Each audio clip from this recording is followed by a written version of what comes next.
ಬರತಕ್ಕಂತಹ ಹೊಸ ವರ್ಷ 2025ರ ಹಾರ್ದಿಕ ಶುಭಾಶಯವನ್ನು ಕೋರ್ತಾ ಈ ವಾಹಿನಿಯನ್ನು ತಾವರು ನಿರಂತರ ವೀಕ್ಷಿಸ್ತಾ ಇದ್ದೀರಾ, ಪ್ರೋತ್ಸಾಹಿಸಿದ್ದೀರಾ, ಸಬ್ಸ್ಕ್ರೈಬ್ ಮಾಡಿದ್ದೀರಾ. ತಮಗೆಲ್ಲರಿಗೂ ಅನಂತ ಧನ್ಯವಾದಗಳನ್ನು ಮತ್ತೊಮ್ಮೆ ಹೊಸ ವರ್ಷದ ಶುಭಾಶಯಗಳನ್ನು ತಿಳಿಸುತ್ತಾ 2025ರ ವರ್ಷದ ಒಂದು ಸಂಕ್ಷಿಪ್ತವಾದ ಮುನ್ನೋಟ, 2025ರಲ್ಲಿ ಬರತಕ್ಕಂತಹ ಸಂವತ್ಸರದ ಒಂದು ಸಾಮಾನ್ಯ ಫಲ 2025ರಿಂದ 2026 ಆರಂಭದವರೆಗೆ ಅಂದರೆ ಒಂದು ವರ್ಷದ ಕಾಲದವರೆಗಿನ ಒಂದು ಸಾಮಾನ್ಯ ಜಾಗತಿಕ ಫಲ ಹಾಗೂ 2025ರಲ್ಲಿ 2025ನಲ್ಲಿ ಯಾವುದೋ ರಾಶಿಗಳಿಗೆ ಸ್ವಲ್ಪ ಹೆಚ್ಚಿನ ಒಂದು ಉತ್ತಮವಾದ ಫಲ ಇದೆ, ಯಾವ ರಾಶಿಗಳಿಗೆ ಮಧ್ಯಮ ಫಲ ಇದೆ, ಯಾವೊಂದು ರಾಶಿಗಳಿಗೆ ಸ್ವಲ್ಪ ಸಂಕಷ್ಟ ಫಲಗಳು ವ್ಯಕ್ತವಾಗುತ್ತವೆ ಅನ್ನೋದನ್ನು ಈಗ ಸಂಕ್ಷಿಪ್ತವಾಗಿ ಈ ಒಂದು ವಿಡಿಯೋದಲ್ಲಿ ವಿಶ್ಲೇಷಣೆ ಮಾಡ್ತಾಯಿದ್ದೆ. ಇನ್ನು 2025 ಇದು ಒಂದು ಅಂಕ ಗಣಿಸಿದಾಗ ಈ ಅಂಕದಲ್ಲಿ ಗಳಿಸುವಂಥ ಒಂದು ಸಂಯುಕ್ತ ಅಂಕ ಅಂತ ಬರುತ್ತೆ. 2 + 2 + 5 ಅಂದರೆ ಅದು 9 ಆಗುತ್ತೆ. 2 + 2 4, 4 + 5 9. ಈ ವರ್ಷದ ಸಂಯುಕ್ತ ಅಂಕ ಅಂದರೆ ಮೂಲವನ್ನು ಶೋಧಿಸಿದಾಗ ಒಂದು ಅದನ್ನು ಸಿಂಗಲ್ ಡಿಜಿಟ್ ಅಥವಾ ಏಕಾಂಕವಾಗಿ ಪರಿವರ್ತನೆ ಮಾಡಿದಾಗ ಅದು 9 ಆಗಿ ಪರಿವರ್ತನೆ ಆಗುತ್ತೆ. ಇನ್ನು ಅಲ್ಲಿ ಬರತಕ್ಕಂಥ 2, 0, 2 ಮತ್ತು 5 ಇಂಥ ಒಂದು 4 ಅಂಕಿಗಳು ಸಹ ಈ ವರ್ಷದ ಒಂದು ಲೆಕ್ಕದಲ್ಲಿ ಗಣನೆಯಲ್ಲಿ ಬರ್ತವೆ. 2 ಅನ್ನೋದು ಅದು ಚಂದ್ರನ ಸಂಕೇತ ಆಗಿರುತ್ತೆ. 2 ಅನ್ನೋದು ಚಂದ್ರನ ಸಂಕೇತ. 0 ಅನ್ನೋದು ಭೂಮಿಯ ಸಂಕೇತ ಅಂತ ಆಗಿರುತ್ತೆ, ಭೂಮಿಯ ಸಂಕೇತವಾಗಿರುತ್ತೆ. ಇನ್ನು ಮತ್ತೊಮ್ಮೆ 2 ಬಂದಿದೆ, ಅದು ಮತ್ತೆ ಚಂದ್ರನ ಸಂಕೇತ. ಆಮೇಲೆ ಕೊನೆಗೆ ಬರುವಂಥದ್ದು ನಂಬರ್ 5, ಅದು ಬುಧನ ಸಂಕೇತ ಆಗಿರುತ್ತೆ. ಹಾಗಾಗಿ ಅಲ್ಲಿ ಚಂದ್ರ, ಭೂಮಿ, ಚಂದ್ರ ಮತ್ತು ಬುಧ ಎಂಬಂತಹ ಒಂದು ಸಂಯೋಜನೆಗಳು ಈ ವರ್ಷದಲ್ಲಿ ವಿಶೇಷವಾದ ಒಂದು ಪ್ರಾಧಾನ್ಯತೆಯನ್ನು ಗಳಿಸ್ತಾ ಇರ್ತವೆ. ಹಾಗಾಗಿ ಆ ಒಂದು ವಿಶೇಷವಾದ ಗಣನೆಗೆ ಬರಬೇಕಾದ ಅಂಶದಲ್ಲಿ ಭೂಮಿ ತತ್ವದ ಮೇಲೆ ಅಲ್ಲಿ ಚಂದ್ರನ ಪ್ರಭಾವ ಮತ್ತು ಬುಧನ ಪ್ರಭಾವಗಳು ಸ್ವಲ್ಪ ಹೆಚ್ಚಾಗಿ ಬರುವಂಥದ್ದು ಈ ವರ್ಷದ ಫಲದಲ್ಲಿ, ಅಂದರೆ ಈ ವರ್ಷದ ಒಂದು ಅಂಕಿಗಳ ಒಂದು ಗಣನೆಯಲ್ಲಿ ಬರ್ತದೆ. ಆದರೆ ಅಲ್ಲಿ ಅಂಕಿಗಳ ಒಂದು ಮೂಲ ಅಂಕ ಅಂದರೆ ಸಂಯುಕ್ತ ಅಂಕವನ್ನು ನಾವು ಭಿನ್ನವಾಗಿ ಗಣಿಸಿ ಅಲ್ಲಿ ಅದರ ಮೂಲ ಅಂಕ ಅಂದರೆ ಸಿಂಗಲ್ ಡಿಜಿಟ್ ಅಂತ ಹೇಳ್ತೇವೆ, ಅದು ಮತ್ತನ್ನು ಏಕಾಂಕವಾಗಿ ಪರಿವರ್ತನೆ ಮಾಡಿದಾಗ ಅಲ್ಲಿ ಬರುವಂಥದ್ದು ಕೊನೆಗೆ ಮಂಗಳನ ಅಂಕ ಅಂತ, ಆದರೂ 9 ಅಂತ ಬರುತ್ತೆ. ಹಾಗಾಗಿ 9 ಅನ್ನೋದು ಅದು ಮಂಗಳನ ಸಾಂಕೇತಿಕ ಸಂಖ್ಯೆ ಆಗುತ್ತೆ. ಹಾಗಾಗಿ ಅಲ್ಲಿ ಚಂದ್ರ, ಭೂಮಿ, ಬುಧ ಮತ್ತು ಮಂಗಳ ಈ 4 ಗ್ರಹಗಳ ಒಂದು ಪ್ರಾಧಾನ್ಯತೆ ಈ ವರ್ಷದಲ್ಲಿ ಅಧಿಕವಾಗಿ ಕಂಡುಬರುತ್ತೆ. ಚಂದ್ರ ಅಂದರೆ ಆತನು ಶೀತಕಾರಕ, ಜೊತೆಗೆ ಜಲತತ್ವಕಾರಕ, ಮಾತೃಸ್ಥಾನದ ಕಾರಕ, ಸ್ತ್ರೀ ತತ್ವದ ಕಾರಕ, ಇವೆಲ್ಲ ಕಾರಕನಾಗಿರ್ತಾನೆ. ಜೊತೆಗೆ ಬೇರೆ ಬೇರೆ ರೀತಿಯ ಔಷಧಗಳು, ಬೇರೆ ಬೇರೆ ರೀತಿಯ ಈ ಹರ್ಬಲ್ ಅಥವಾ ಈ ಮೂಲಿಕೆಗೆ ಸಂಬಂಧಪಟ್ಟ ಉತ್ಪನ್ನಗಳು, ಅದೇ ರೀತಿ ಈ ಮಾತೃ ಕುಟುಂಬದ ಪ್ರಧಾನವಾದಂತಹ ಕೆಲವು ನಿರ್ಣಯಗಳು, ಮಾತೃ ಕುಟುಂಬ ಅಂದರೆ ತಾಯಿಯ ಒಂದು ಅಂಶದಿಂದ ಬರುವಂಥದ್ದು, ಜೊತೆಗೆ ಸೋದರ ಮಾವನ ವಿಚಾರವಾಗಿರ್ಬೋದು, ತಾಯಿಯ ವಿಚಾರ ಇರ್ಬೋದು, ಜೊತೆಗೆ ಸಹೋದರ ಸಹೋದರಿ, ಜೊತೆಗೆ ಸ್ತ್ರೀ ತತ್ವ, ಇವೆಲ್ಲವೂ ಆ ಚಂದ್ರನ ಒಂದು ನಿಯಂತ್ರಣದಲ್ಲಿ ಬರುವಂಥದ್ದು. ಜೊತೆಗೆ ಜಲ ಮೂಲಗಳಿಂದ ಬರುವಂಥ ಬೇರೆ ಬೇರೆ ಉತ್ಪನ್ನಗಳಿಗೆ, ಜೊತೆಗೆ ಬೇರೆ ಬೇರೆ ರೀತಿಯ ಈ ಜಲತತ್ವಕ್ಕೆ ಸಂಬಂಧಪಟ್ಟಿದ ಇಂಡಸ್ಟ್ರಿಯಲ್ ಅಂದರೆ ಕೈಗಾರಿಕಾ ಉತ್ಪನ್ನಗಳಂದಿರ್ಬೋದು, ಉದಾಹರಣೆಗೆ ಹಾಲು, ಮೊಸರು, ಹಾಲಿನ ಉತ್ಪನ್ನ, ಬೆಣ್ಣೆ ಇತ್ಯಾದಿಗಳು, ಇವೆಲ್ಲ ಆ ಚಂದ್ರನ ಒಂದು ವ್ಯಾಪ್ತಿಯಲ್ಲಿ ಬರುವಂಥದ್ದೆಲ್ಲ ಇರುತ್ತೆ. ಇನ್ನು ಭೂಮಿ ತತ್ವದ ವ್ಯಾಪ್ತಿಯಲ್ಲಿ ಭೂಮಿ ತತ್ವವು ಆ ಒಂದು ಬರುವಂಥದ್ದು 0 ಅಂಕವು ಭೂಮಿ ತತ್ವವನ್ನು ಸಂಕೇತಿಸುವ ಕಾರಣ ಭೂಮಿ ತತ್ವದಲ್ಲಿ ಬರುವಂಥದ್ದು ಬೇರೆ ಬೇರೆ ರೀತಿಯ ಗಣಿಗಾರಿಕೆಗಳಿರ್ಬೋದು, ಭೂಮಿಯಿಂದ ಉತ್ಖನನ ಮಾಡಿ ತೆಗೆಯುವಂಥ ಬೇರೆ ಬೇರೆ ರೀತಿಯ ಲೋಹಗಳು, ಮೆಟಲ್ಗಳು ಇರ್ಬೋದು. ಅದೇ ರೀತಿ ಭೂಮಿಯಲ್ಲಿ ಉತ್ಪಾದನೆ ಮಾಡುವಂಥ ಆಹಾರ ಧಾನ್ಯಗಳು, ಈ ಮಣ್ಣಿನಲ್ಲಿ ಈ ಮಣ್ಣಿನಲ್ಲಿ ಏನೆಲ್ಲ ಬೆಳೆಯುತ್ತೆ ಅದೆಲ್ಲ ಭೂಮಿ ತತ್ವದ ವ್ಯಾಪ್ತಿಯಲ್ಲಿ ಬರುವಂಥದ್ದು. ಹಾಗಾಗಿ ಆಹಾರ ಧಾನ್ಯ, ಆಹಾರ ಬೆಳೆಗಳನ್ನು ಸೂಚಿಸುವಂಥದ್ದು. ಹಾಗಾಗಿ ಚಂದ್ರ ತತ್ವ ಮತ್ತು ಭೂಮಿ ತತ್ವ. ಇನ್ನು ಅಲ್ಲಿ ನಂಬರ್ 5 ಅನ್ನೋದು ಬಂದದ್ದು ಅದು ಬಂದಂಥ ಬುಧನ ಸಂಕೇತ. ಬುಧನು ಆ ಬುದ್ಧಿಗೆ ಸಂಕೇತನಾಗಿದ್ದಾನೆ, ಆತನು ನಮಗೆ ಕವಿ, ಸಾಹಿತ್ಯಗಳಿಗೂ ಸಂಕೇತನಾಗಿದ್ದಾನೆ. ಜೊತೆಗೆ ಎಲ್ಲ ರೀತಿಯ ಈ ಅಕೌಂಟು, ಫೈನಾನ್ಸು ಅಥವಾ ಕಾಮರ್ಸು, ವಾಣಿಜ್ಯ, ಬೇರೆ ಬೇರೆ ರೀತಿಯ ಚಿಲ್ಲರೆ ವ್ಯಾಪಾರಗಳಿರ್ಬೋದು, ನಾನಾ ರೀತಿಯ ಕೊಡುಕೊಳ್ಳುವಿಕೆ, ವಾಣಿಜ್ಯ, ಇಂಪೋರ್ಟ್ ಎಕ್ಸ್ಪೋರ್ಟು ಮುಂತಾದ ಹಲವಾರು ರೀತಿಯ ವಾಣಿಜ್ಯಗಳಿಗೆ ಮತ್ತು ಮಾರ್ಕೆಟಿಂಗು, ಸೇಲ್ಸು, ಫೈನಾನ್ಸು, ಇನ್ಶೂರೆನ್ಸು ಮುಂತಾದೆಲ್ಲ ಬರುತ್ತೆ. ಹಾಗಾಗಿ ಹಣಕಾಸು ಮತ್ತು ಹಣಕಾಸಿನ ಬೇರೆ ಬೇರೆ ಶಾಖೆಗಳು, ಈಗ ಬ್ಯಾಂಕಿಂಗ್ಸ್ ಅದೇ ವ್ಯಾಪ್ತಿಯಲ್ಲಿ ಬರುತ್ತೆ, ಬುಧನ ವ್ಯಾಪ್ತಿಯಲ್ಲಿ ಬರುವಂಥದ್ದು. ಹಾಗಾಗಿ ಇವೆಲ್ಲವೂ ಇಂಥ ತತ್ವಗಳಿಗೆ ಈ ವರ್ಷದಲ್ಲಿ ಸ್ವಲ್ಪ ಉತ್ತಮವಾದ ಬೆಂಬಲ ಇರುತ್ತೆ. ಈ ವರ್ಷದಲ್ಲಿ ಇವುಗಳು ಚೇತರಿಕೆ ಆಗುತ್ತೆ. ಈ ವರ್ಷದಲ್ಲಿ ಇಂತಹ ತತ್ವಗಳ ಒಂದು ಅಭಿವೃದ್ಧಿ ಅಥವಾ ಮೇಲ್ಗೈ ಸಾಧಿಸುತ್ತೆ.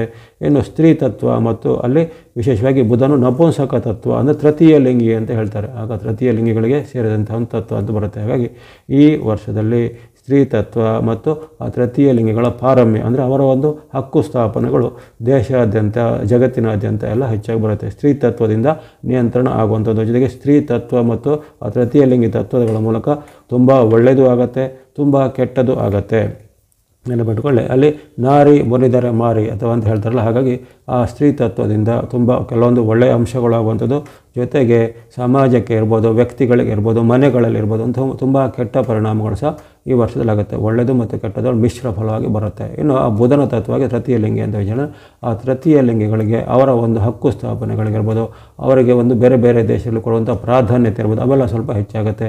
ಇನ್ನು ಇವರು ಕೆಲವೊಂದು ಸಮಾಜದ ವ್ಯವಸ್ಥೆಗಳನ್ನು ಸಹ ನಿಯಂತ್ರಣ ಮಾಡಲಿಕ್ಕೆ ಸಫಲರಾಗ್ತಾರೆ. ಸ್ತ್ರೀಯರು ಮತ್ತು ಈ ತೃತೀಯ ಲಿಂಗಿಗಳು ಸಮಾಜದ ಕೆಲವೊಂದು ವ್ಯವಸ್ಥೆಗಳನ್ನು ನಿಯಂತ್ರಣ ಮಾಡಲಿಕ್ಕೆ ಸಫಲರಾಗ್ತಾರೆ.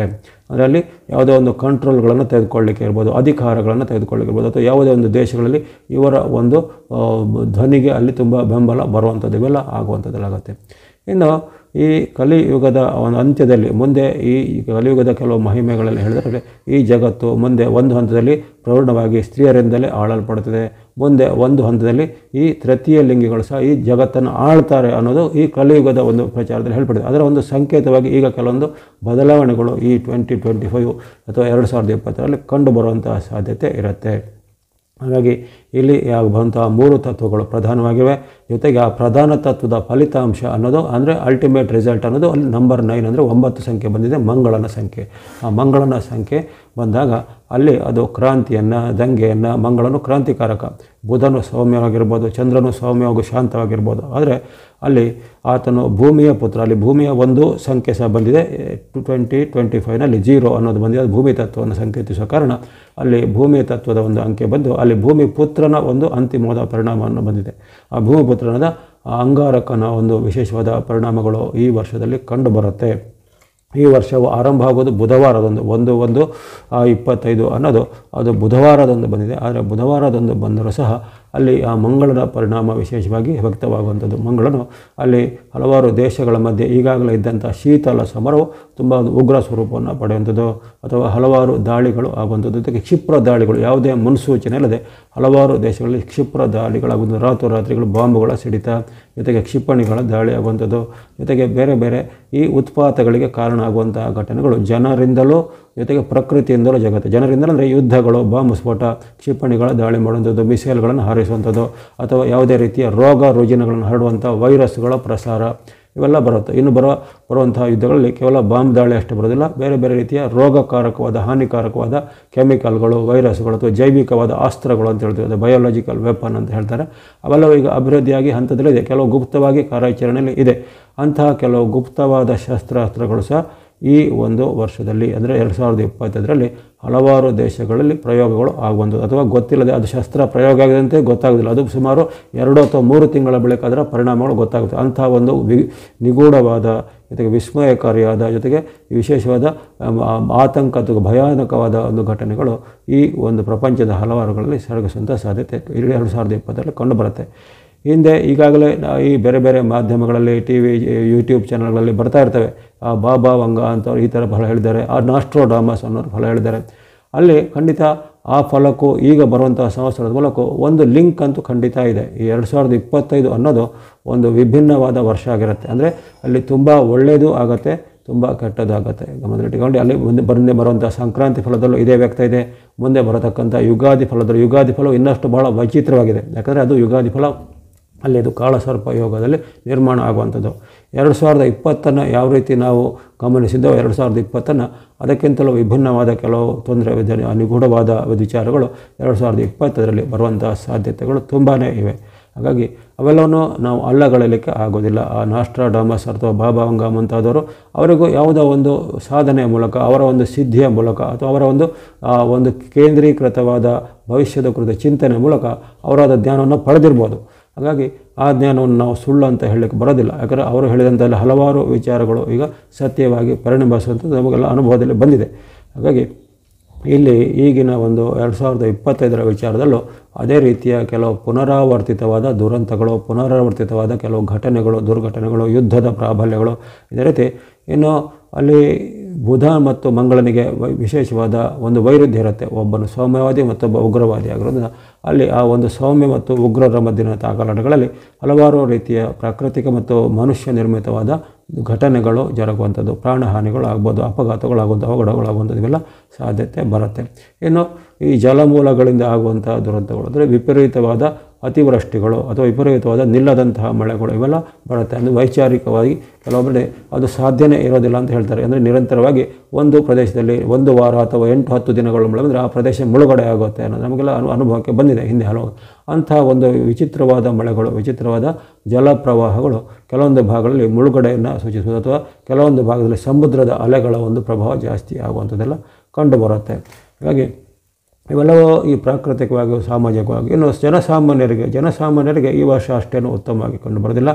ಅಂದರೆ ವಿವಿಧ ದೇಶಗಳಲ್ಲಿ ತೆರಿಗೆಯ ಭಾರ ಜಾಸ್ತಿ ಆಗುತ್ತೆ, ಕಾನೂನಿನ ಕೊಂಡಿಗಳೆಲ್ಲ ತುಂಬ ಒಂದು ಸ್ಟ್ರಾಂಗ್ ಆಗುತ್ತೆ. ಈಗ ಹಲವಾರು ಜನರ ಮೇಲೆ ರಿಸ್ಟ್ರಿಕ್ಷನ್ಗಳು ಬರುವಂಥದ್ದು, ತೆರಿಗೆಗಳು ತುಂಬ ಭಾರ ಅನ್ನಿಸೋದು, ಜೊತೆಗೆ ವಸ್ತುಗಳೆಲ್ಲ ಸ್ವಲ್ಪ ದುಬಾರಿ ಆಗುತ್ತೆ. ಎಲ್ಲ ವಸ್ತುಗಳು ಎಲ್ಲ ದುಬಾರಿ ಆಗುವಂಥ ವಸ್ತುಗಳೆಲ್ಲ ಸ್ವಲ್ಪ ಜಾಸ್ತಿ ಆಗುವಂಥದ್ದು. ಜೊತೆಗೆ ಈ ಒಂದು ಕಂಪ್ಯೂಟರ್ ಇರ್ಬೋದು ಅಥವಾ ಸಾಫ್ಟ್ವೇರ್ ಇರ್ಬೋದು, ಹಾರ್ಡ್ವೇರ್ ಇರ್ಬೋದು ಅಥವಾ ಎಲೆಕ್ಟ್ರಾನಿಕ್ ಮಾಧ್ಯಮ, ಇನ್ನು ವಿಮಾನ ಪ್ರಯಾಣ, ಆಮದು ರಫ್ತು ಮುಂತಾದ ಉದ್ಯಮಗಳು ಸ್ವಲ್ಪ ಚೇತರಿಕೆ ಆಗುತ್ತೆ.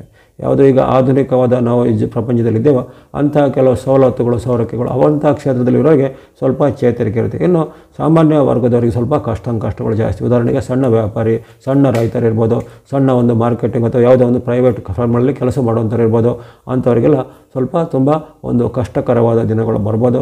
ಇನ್ನು ಹಲವರಿಗೆ ಉದ್ಯೋಗಗಳು ಹೋಗುವಂತೆ ಈ ವರ್ಷದಲ್ಲಿ ಸಹ ಹಾಗೆ ಆ ಉದ್ಯೋಗ ಹೋಗುವಂಥ ಪರ್ವ ಈ ವರ್ಷದಲ್ಲಿ ಕಂಟಿನ್ಯೂ ಆಗುತ್ತೆ. 2025 ಅಷ್ಟೇನು ಈ ಜಾಗತಿಕವಾಗಿ ಅಥವಾ ಕೈಗಾರಿಕವಾಗಿ ಅಷ್ಟೊಂದು ಉತ್ಪನ್ನವಾಗಿ ಕಂಡುಬರೋದಿಲ್ಲ. ಕೆಲವೊಂದು ಕ್ಷೇತ್ರಗಳನ್ನು ಬಿಟ್ಟರೆ ಬೆರಳೆಣಿಕೆಯ ಒಂದು 5-6 ಕ್ಷೇತ್ರಗಳನ್ನು ಬಿಟ್ಟರೆ ಉಳಿದ ಕ್ಷೇತ್ರಗಳಲ್ಲಿ ಸ್ವಲ್ಪ ಈ ಜನರಿಗೆ ಸ್ವಲ್ಪ ಸಂಕಷ್ಟ ಜಾಸ್ತಿ ಇರುತ್ತೆ. ಉದ್ಯೋಗಗಳು ಹೋಗುವಂಥದ್ದು, ಅನಾಮತ್ತಾಗಿ ಕೆಲವೊಂದು ದೊಡ್ಡ ಕಂಪನಿಗಳೇ ಮುಚ್ಚುಗಡೆ ಆಗುವಂಥದ್ದು, ಅಥವಾ ಯಾವುದೇ ರೀತಿಯ ಪೂರ್ವ ಸೂಚನೆ ಇಲ್ಲದೆ, ಯಾವುದೇ ರೀತಿಯ ಪ್ರಿಯರ್ ಇನ್ಫಾರ್ಮೇಷನ್ ಇಲ್ಲದೆ ರಾತ್ರೋರಾತ್ರಿಗಳು ಕೆಲವೊಂದು ಸಂಸ್ಥೆಗಳು ದಿವಾಳಿ ಹಂತಕ್ಕೆ ಬರುವಂಥದ್ದೆಲ್ಲ ಆಗತ್ತೆ.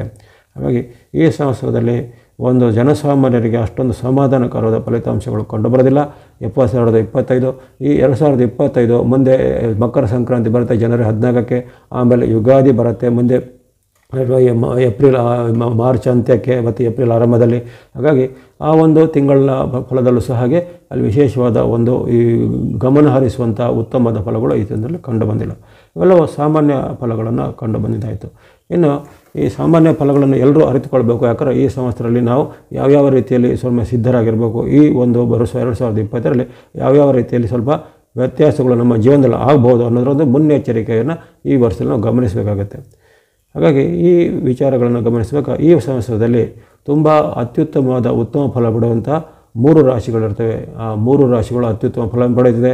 ಇನ್ನು 4 ರಾಶಿಗಳಿಗೆ ಮಧ್ಯಮ ಫಲ ಅಂತ ಬಂದಿದೆ. ಇನ್ನು ಉಳಿದ ಒಂದು 5 ರಾಶಿಗಳು ಸ್ವಲ್ಪ ಸಂಕಷ್ಟ ಫಲ ಅಂತ ಬರುತ್ತೆ. ಯಾಕಂದರೆ ಈ 2025 ಆರಂಭದ ಕುಂಡಲಿ ಕಾಲ ಜೊತೆಗೆ ಈ ವರ್ಷದ ಪೂರ್ತಿ ಬರುವಂಥ ಬೇರೆ ತಿಂಗಳಲ್ಲಿ ಆಯಾ ತಿಂಗಳಲ್ಲಿ ಬರುವಂಥ ಬೇರೆ ಫಲಗಳಿಗೆ ಅನುಸಾರವಾಗಿ ಈ ರಾಶಿಗಳಿಗೆ ಉತ್ತಮ, ಮಧ್ಯಮ ಮತ್ತು ಅಧಮ ಅಂತ ಫಲಗಳು ವ್ಯಕ್ತವಾಗಿರ್ತವೆ. ಹಾಗಾಗಿ ಈ ಎಲ್ಲರೂ ನೀವು ನಿಮ್ಮ ರಾಶಿಗಳಲ್ಲಿ ಯಾವುದು ಇದೆ ಅನ್ನೋದಕ್ಕೆ ಎಲ್ಲರಿಗೂ ಕಾತರವಾಗಿರ್ತೀರ. ಹಾಗಾಗಿ ಅದನ್ನು ಗಮನಿಸ್ಕೊಳ್ಳಿ. ಅತ್ಯುತ್ತಮ ಫಲ ಬಿಡುವಂಥ ಮೊದಲ 3 ರಾಶಿಗಳನ್ನು ಹೇಳ್ತೇನೆ. ವೃಷಭ ರಾಶಿ, ತುಲಾ ರಾಶಿ ಮತ್ತು ಧನು ರಾಶಿ. ನೆನ್ಕೊಳ್ಳಿ, ಅತ್ಯುತ್ತಮ ಫಲ ಬಿಡುವಂಥ 3 ರಾಶಿಗಳಲ್ಲಿ ವೃಷಭ ರಾಶಿ, ತುಲಾ ರಾಶಿ ಮತ್ತು ಧನು ರಾಶಿಗಳು ಬರ್ತವೆ. ಯಾಕಂದರೆ ಈ 3 ರಾಶಿಗಳಿಗೆ ಸುಮಾರು 100ಕ್ಕೆ 75ರಿಂದ 80% ಉತ್ತಮ ಫಲಗಳು 2025 ಕಂಡುಬರುತ್ತೆ. ಆರಂಭದಲ್ಲಿ ಅಷ್ಟೊಂದು ಪರಿಣಾಮಗಳು ಗೊತ್ತಾಗಲಿಕ್ಕಿಲ್ಲ. ಆದರೆ ಮುಂದಿನ ಈ ಸಂವತ್ಸರದಲ್ಲಿ 2 ಅಥವಾ 3ನೇ ತಿಂಗಳಲ್ಲಿ ಅಂದರೆ ಮಾರ್ಚ್ ತಿಂಗಳಲ್ಲಿ ನಿಮಗೆ ಇನ್ನಷ್ಟು ಉತ್ತಮ ಆಗುವಂಥದ್ದು, ಆಮೇಲೆ ಏಪ್ರಿಲ್ ತಿಂಗಳಲ್ಲಿ ಇನ್ನಷ್ಟು ಉತ್ತಮ ಆಗುವಂಥದ್ದು, ಮೇನಿಂದ ಇನ್ನಷ್ಟು ಉತ್ತಮ ಫಲಗಳು ಆಗುವಂಥದ್ದು ಈ 3 ರಾಶಿಗಳಿಗೆ ಕಂಡುಬರುತ್ತೆ. ಹಾಗಾಗಿ ಅತ್ಯುತ್ತಮ ಫಲ ಪಡುವಂಥ 3 ರಾಶಿಗಳಲ್ಲಿ ವೃಷಭ ರಾಶಿ, ತುಲಾ ರಾಶಿ ಮತ್ತು ಧನು ರಾಶಿ. ನಿಮಗೆ ಆರೋಗ್ಯದಲ್ಲಿ ವಿಚಾರ ಇರ್ಬೋದು, ಹಣಕಾಸು ಇರ್ಬೋದು, ವ್ಯಾಪಾರ ವೃತ್ತಿ ಇರ್ಬೋದು, ಮತ್ತು ನಿಮ್ಮ ಏನಾದರೂ ಬೇಡಿಕೆ ಕೋರಿಕೆಗಳು ಇರ್ಬೋದು, ಉದ್ಯೋಗಕ್ಕೆ ಪ್ರಯತ್ನ ಮಾಡಲಿಕ್ಕೆ ಉದ್ಯೋಗ ಸಿದ್ಧಿ, ವ್ಯಾಪಾರಕ್ಕೆ ಆರಂಭ ಮಾಡಲಿಕ್ಕೆ ಸ್ಟಾರ್ಟಪ್ ಮಾಡಲಿಕ್ಕೆ ಪ್ರಯತ್ನಕ್ಕೆ ಅವರು ಸ್ಟಾರ್ಟಪ್ ಮಾಡಲಿಕ್ಕೆ ಅನುಕೂಲತೆಗಳಾಗುವಂಥದ್ದು. ಇನ್ನು ಯಾರು ಉನ್ನತ ಶಿಕ್ಷಣ ಹೈಯರ್ ಸ್ಟಡಿಗೆ ಹೋಗಬೇಕು ಅನ್ನೋರಿದ್ದಾರೆ ವೃಷಭ, ತುಲಾ ಮತ್ತು ಧನುರಾಶಿಯವರು, ಅವರಿಗೆ ಉನ್ನತ ಶಿಕ್ಷಣಕ್ಕೆ ಹೋಗಲಿಕ್ಕಾಗುತ್ತೆ. ಇನ್ನು ಯಾರಿಗೆ ವಿದೇಶಕ್ಕೆ ಉದ್ಯೋಗಕ್ಕೆ ಪ್ರಯತ್ನ ಪಡ್ತೀರ ಅಂಥವರಿಗೆ ವಿದೇಶದ ಉದ್ಯೋಗ ಸಿದ್ಧಿ ಆಗುತ್ತೆ. ಅಥವಾ ಯಾರೋ ಈಗಾಗಲೇ ಒಂದು ಉದ್ಯೋಗದಲ್ಲಿದ್ದಾರೆ ಆದರೆ ನಿಮಗೆ ಬಡ್ತಿ, ಪ್ರಮೋಷನ್ ಅಥವಾ ಇನ್ಕ್ರಿಮೆಂಟಲ್ಲಿ ಸಿಕ್ಕಿಲ್ಲ, ಅದು 2025 ಅಥವಾ ಅದರ ಆರಂಭದ ಹಂತದಲ್ಲಿ ನಿಮಗೆ ಸಿಗುವಂತಹ ಸಾಧ್ಯತೆ ಇರುತ್ತೆ. ಇನ್ನು ಯಾರು ವಿವಾಹಕ್ಕಾಗಿ ಪ್ರಯತ್ನ ಪಟ್ಟಿದ್ರು ವೃಷಭ, ತುಲಾ, ಧನುರಾಶಿಯವರು, ಆ ವಿವಾಹದ ಪ್ರಯತ್ನದಲ್ಲಿ ನಿಮಗೆ ಯಶಸ್ಸು ಆಗಿ ಉತ್ತಮವಾದ ಒಂದು ಅನುಕೂಲ ಆಗುವಂಥ ಉತ್ತಮ ವರದ ಅಥವಾ ವಧುವಿನ ಒಂದು ಸಂಯೋಜನೆ ಆಗಿ ಮದುವೆ ಆಗುವಂಥ ಯೋಗ. ಜೊತೆಗೆ ಯಾರಿಗೆ ಸಂತತಿಯ ವಿಚಾರವಾಗಿ ಅವರು ಚಿಂತಿತರಾಗಿದ್ದಾರೋ ವೃಷಭ ತುಲಾ ಧನುರಾಶಿಗೆ ಈ ವರ್ಷದಲ್ಲಿ ಒಂದು ಪವಾಡ ಸದೃಶವಾಗಿ ದೈವಿ ಫಲದಿಂದ ನಿಮಗೆ ಸಂತತಿ ಯೋಗ ಬರುವಂಥದ್ದು. ಇನ್ನು ದೀರ್ಘಕಾಲದಿಂದ ಬೇರೆ ಬೇರೆ ರೀತಿಯ ಅನಾರೋಗ್ಯ ಸಮಸ್ಯೆಗಳು ಇರ್ಬೋದು. ಕೆಲವರಿಗೆ ಈಗ BP, ಶುಗರು ಅಥವಾ ಹಾರ್ಟ್ ಪ್ರಾಬ್ಲಮ್, ಜಾಯಿಂಟ್ ಪೇನು ಅಥವಾ ಬೇರೆ ಬೇರೆ ರೀತಿಯ ಕ್ರಾನಿಕ್ ಡಿಸೀಸ್ ಅಂತ ಹೇಳ್ತೇವೆ, ಅಂದರೆ ತೀರಾ ಉಲ್ಬಣವಾದ ಗಂಭೀರವಾದ ಸಮಸ್ಯೆಗಳು ಅವರಿಗೆ ಈ ವರ್ಷದಲ್ಲಿ ಆರೋಗ್ಯ ಚೇತರಿಕೆ ಆಗುತ್ತೆ. ವೃದ್ಧರಿರ್ಬೋದು ಅಥವಾ ಯಾವುದೇ ಒಂದು ವಯೋಮಾನದ ವೃಷಭ ತುಲಾ ಧನುರಾಶಿಯವರಿಗೆ ಆರೋಗ್ಯವು ಪವಾಡ ಸದೃಶವಾಗಿ ಚೇತರಿಕೆ ಆಗುತ್ತೆ. ಹಾಗಾಗಿ ತನು ಮನ ಧನ ಅಂತ ಹೇಳ್ತಾರೆ. ತನು ಅಂದರೆ ಮನುಷ್ಯನಿಗೆ ಶರೀರವೇ ಮುಖ್ಯ ಸಾಧನ, ಅಂದರೆ ಶರೀರ ಮಾಧ್ಯಮ ಖಲು ಧರ್ಮ ಸಾಧನ ಅನ್ನೋ ರೀತಿಯಲ್ಲಿ ಅಲ್ಲಿ ಆ ಶರೀರಕ್ಕೆ ಸಂಬಂಧಪಟ್ಟ ಜಾಡಿಗಳು ನಿವಾರಣೆ. ಮನ ಅಂದರೆ ಮನಸ್ಸಿಗೆ ಅಂಟಿಕೊಂಡಂತಹ ಬೇರೆ ಬೇರೆ ರೀತಿಯ ನಿಮಗೆ ಚಿಂತೆಗಳು, ಸ್ಟ್ರೆಸ್, ಒತ್ತಡಗಳು ನಿವಾರಣೆಯಾಗಿ ಮನಸ್ಸು ಸ್ವಲ್ಪ ನಿರಾಳಾಗಿರುವಂಥ ವರ್ಷ. ಧನ ಅಂದರೆ ಅಲ್ಲಿ ಹಣಕಾಸಿನ ವಿಚಾರ, ಉದ್ಯೋಗ, ವ್ಯಾಪಾರ, ವೃತ್ತಿ ಇದು ಯಾವುದಿರ್ಬೋದು ಅದಕ್ಕೂ ಸಹ ಈ ವರ್ಷದಲ್ಲಿ ನಿಮಗೆ ಅತ್ಯುತ್ತಮವಾದ ಫಲ. ವೃಷಭ ತುಲಾ ಧನುಗಳಿಗೆ ತನು ಮನ ಧನದ ಒಂದು ಅತ್ಯುತ್ತಮ ಫಲ 2025 2024 ಕಂಡು ಬರುತ್ತೆ. ಹಾಗಾಗಿ ಆಗಲೇ ಹೇಳಿದ್ರೆ 75ರಿಂದ 80 ಭಾಗ ನಿಮಗೆ ಈ ಸಂವತ್ಸರದಲ್ಲಿ ಒಳ್ಳೆಯದಾಗತ್ತೆ ಅಂತ. ಆದರೆ ಉಳಿದ 25 ಭಾಗ ಅಥವಾ 20 ಭಾಗ ಏನು ತೊಂದರೆ ಆಗುತ್ತಾ ಅದು ಹಾಗೆಯೇ. ಯಾಕಂದರೆ ಗೋಚಾರ ಫಲದಲ್ಲಿ ಯಾವಾಗಲೂ ಎಲ್ಲ ಗ್ರಹಗಳು ಒಂದೇ ರೀತಿ ಇರೋದಿಲ್ಲ. ಅಲ್ಲಿ ವಿಶೇಷವಾಗಿ ದೀರ್ಘಚಾರಿ ಗ್ರಹಗಳಾದ ಶನಿ, ಗುರು, ರಾಹು, ಕೇತುಗಳು ದೀರ್ಘವಾಗಿ, ಅಂದರೆ ಬೇರೆ ಗ್ರಹಗಳು ಅವುಗಳ ಪರಿಭ್ರಮಣ. ಉದಾಹರಣೆಗೆ ಚಂದ್ರನು 2 ಕಾಲ ದಿನಗಳಿಗೊಮ್ಮೆ, ಅಲ್ಲಿ ಬುಧ, ಶುಕ್ರರು ಮತ್ತು ಸೂರ್ಯರು ತಿಂಗಳಿಗೊಮ್ಮೆ ರಾಶಿ ಬದಲಾವಣೆ ಮಾಡ್ತಾ ಇರ್ತಾರೆ. ಮಂಗಳನು ಸಹ ಹಾಗೆ ಸುಮಾರು 40 ದಿನಗಳು ಅಥವಾ 45 ದಿನಗಳಿಗೆ ಸಹ ಮಂಗಳ ರಾಶಿ ಪರಿವರ್ತನೆ ಆಗ್ತಾ ಇರುತ್ತೆ. ಹಾಗಾಗಿ ಈ ಒಂದು ಶೀಘ್ರವಾಗಿ ಪರಿವರ್ತನೆ ಆಗುವಂಥ ಗ್ರಹಗಳಿಂದ ಕೆಲವೊಮ್ಮೆ ಈ ರೀತಿಯ ವ್ಯತ್ಯಾಸಗಳು ಖಂಡಿತ ಎಲ್ಲ ರಾಶಿಗೂ ಬರುತ್ತೆ. ಹಾಗಾಗಿ 100ಕ್ಕೆ 100 ಉತ್ತಮ ಯಾವ ರಾಶಿಗೂ ಯಾವ ಕಾಲಕ್ಕೂ ಬರಲಿಕ್ಕೆ ಸಾಧ್ಯ ಇಲ್ಲ.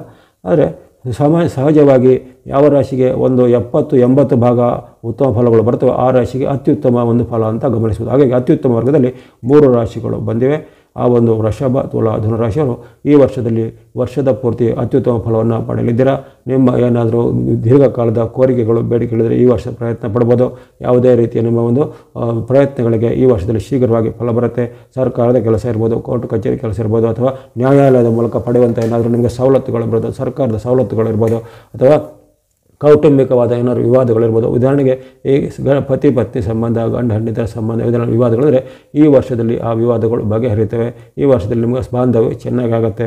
ಅಥವಾ ದೀರ್ಘಕಾಲದಿದ್ದಂತಹ ಬೇರೆ ಬೇರೆ ರೀತಿಯ ಈ ನಿಮ್ಮ ಸಾಂಸಾರಿಕವಾಗಿದ್ದೋ ಅಥವಾ ಪಿತ್ರಾರ್ಜಿತ ಆಸ್ತಿ ಮೂಲಗಳಿಗೆ ಸಂಬಂಧಪಟ್ಟ ವಿವಾದಗಳು ಅವೆಲ್ಲವೂ ಬಗೆಹರಿದು ಎಲ್ಲವೂ ಒಂದು ಸುಖಾಂತ್ಯವಾಗುವಂಥ ವರ್ಷ ಈ ವರ್ಷ ಆಗಿದೆ. ಇದು ಪದೇ ಪದೇ ಬರೋದಿಲ್ಲ, ಇದನ್ನು ಗಮನಿಸ್ಕೊಳ್ಳಿ. ಈ 3 ರಾಶಿಯವರು ಗಮನಿಸ್ಕೊಳ್ಳಿ. ಇಂಥ ಒಂದು ಕಾಂಬಿನೇಷನ್ ಇರುವಂಥ ವರ್ಷ ಬರಲಿಕ್ಕೆ ಮತ್ತೆ ಕೆಲವೊಮ್ಮೆ 12 ವರ್ಷ 18 ವರ್ಷ ಎಲ್ಲ ಕಾಯಬೇಕಾಗುತ್ತೆ. ಜೀವಮಾನದ ಒಂದು ಅಪರೂಪದ ಘಟನೆಗಳು ಈ 3 ರಾಶಿಯವರು ಗಮನಿಸ್ಕೊಳ್ಳಿ. ಆ ಜೀವಮಾನದ ಅಪರೂಪದ ಘಟನೆಗಳು ಸಂಭವಿಸುವಂಥ ಒಂದು ಈ ವರ್ಷ ಆಗಿರುತ್ತೆ. ಹಾಗಾಗಿ ಅದನ್ನು ಚೆನ್ನಾಗಿ ಉತ್ತಮ ಮನಸ್ಸಿನಿಂದ ನಿಮ್ಮ ಇಷ್ಟ ದೇವರು, ಕುಲದೇವರು ಅಥವಾ ನಿಮ್ಮ ಒಂದು ಯಾವುದೇ ರೀತಿಯ ಗ್ರಾಮದಲ್ಲಿರುವಂಥ ದೇವತೆಗಳ ಒಂದು ಅನುಗ್ರಹವನ್ನು ಪಡೆದುಕೊಳ್ಳಿ. ನವಗ್ರಹಗಳ ಅನುಗ್ರಹವನ್ನು ಪಡೆದುಕೊಂಡು ಈ 2025 ವೃಷಭ ತುಲಾ ಧನುರಾಶಿಯವರಿಗೆ ಅತ್ಯುತ್ತಮ ಫಲಗಳು ಸಿದ್ಧಿಯಾಗಲೆಂದು ಹಾರೈಕೆ ಮಾಡ್ತಿದ್ದೇನೆ. ಹೀಗೆ ಅತ್ಯುತ್ತಮ ಫಲದ 3 ರಾಶಿಗಳನ್ನು ಈಗ ಗಮನಿಸಿದಾಯಿತು. ಇನ್ನು ಆಗಲೇ ಹೇಳಿದ್ದೇನೆ ಮಧ್ಯಮ ಫಲದಲ್ಲಿ 4 ರಾಶಿಗಳು ಬರ್ತವೆ. ಈಗ ಇನ್ನು ಉಳಿದ 4 ರಾಶಿಗಳು ಯಾವುದು? ಆ ಮಧ್ಯಮ ಫಲ ಬರುವಂಥ 4 ರಾಶಿಗಳು. 4 ರಾಶಿಗಳಲ್ಲಿ ಸಿಂಹರಾಶಿ, ಕನ್ಯಾ ರಾಶಿ, ಮಕರ ರಾಶಿ, ಕುಂಭ ರಾಶಿ.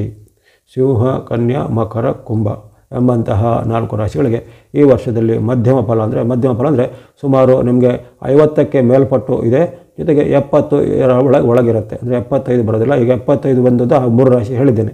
ಈಗ ಸುಮಾರು 50% 70% ಉತ್ತಮ ಫಲಗಳು ಬರ್ಬೋದಾಗಿದೆ. ಹಾಗಾಗಿ ಅದರಲ್ಲಿ ಈಗ ಸಿಂಹ, ಕನ್ಯಾ, ಮಕರ, ಕುಂಭ ಎಂಬಂತಹ 3 ರಾಶಿಗಳಿಗೆ ವಿಶೇಷವಾದ ಉತ್ತಮ ಫಲಗಳು ಈ ಸಂವತ್ಸರದಲ್ಲಿ ಕಂಡುಬರುತ್ತೆ. ನಿಮಗೆ ಆರೋಗ್ಯ ಸುಧಾರಣೆ ಇರ್ಬೋದು, ಇಷ್ಟಾರ್ಥ ಸಿದ್ಧಿ ಆಗುವಂಥದ್ದು ಇರ್ಬೋದು, ವ್ಯಾಪಾರ, ವೃತ್ತಿ ಅಥವಾ ಇನ್ನಿತರ ನಿಮ್ಮ ಒಂದು ಏನಾದರೂ ಕನಸುಗಳು ನನಸಾಗಲಿಕ್ಕೆ. ಜೊತೆಗೆ ಹಲವು ಜನರಿಗೆ ಹಿಂದೆ ಇದ್ದಂತಹ ಕೆಲವು ದೀರ್ಘಕಾಲದ ಕಾಡುತ್ತಿದ್ದ ಸಮಸ್ಯೆಗಳು, ಕೆಲವರಿಗೆ ಈ ಭೂಮಿ ವಿವಾದ ಇರ್ಬೋದು, ಇನ್ನು ಕೆಲವರಿಗೆ ಆಸ್ತಿ ವಿವಾದಗಳು ಇರ್ಬೋದು, ಯಾರಿಗೆ ಆರ್ಥಿಕವಾದ ವಿವಾದ ಅಂದರೆ ನೀವು ಯಾವುದರಿಗೆ ಯಾರಿಗೂ ಹಣವನ್ನು ಕೊಟ್ಟಿದ್ದೀರಾ ಅಥವಾ ಹಣ ನಿಮಗೆ ಯಾವುದೇ ರೀತಿಯಲ್ಲಿ ವಂಚನೆ ಆಗಿತ್ತು, ಅದು ಸಿಕ್ಕಿಲ್ಲ, ಅದು ಈಗ ಸಿಗ್ಬೋದಾಗಿದೆ.